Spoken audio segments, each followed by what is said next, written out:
L'oiseau indien. Un marchand avait mis un oiseau en cage. Avant de partir en Inde, pays dont l'oiseau était originaire, il lui dit « Veux-tu que je te rapporte quelque chose ?»« Tout ce que je veux, c'est ma liberté, » répondit le prisonnier. Le marchand refusa. « Alors, dit l'oiseau, peux-tu aller à tel endroit et annoncer aux oiseaux qui vivent là en liberté que je vis en captivité ?» Le marchand, pendant son séjour en Inde, alla à l'endroit indiqué annoncer la nouvelle. Dès qu'il eut fini de parler, un oiseau sauvage, semblable en tout point au sien, tomba inanimé à ses pieds de l'arbre où il était perché. Le marchand pensa que ce devait être un proche parent de l'oiseau en cage et s'attrista d'avoir causé sa mort.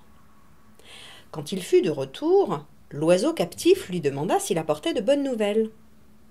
« Hélas non, dit le marchand. Un de tes proches parents n'a pas supporté la nouvelle de ta captivité. Quand je l'ai annoncé, il s'est effondré à mes pieds. » À ces mots, l'oiseau captif s'effondra au fond de la cage. La nouvelle de la mort de son parent l'a tué lui aussi, pensa le marchand chagriné.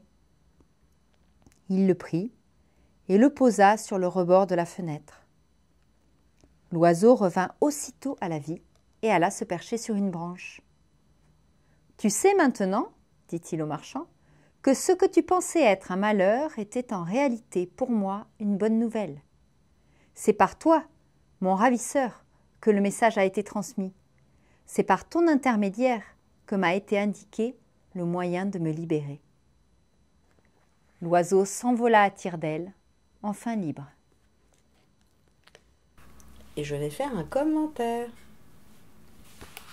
Cette fable de Rumi, parmi bien d'autres, attire l'attention du chercheur sur l'extrême importance de l'apprentissage indirect dans le soufisme.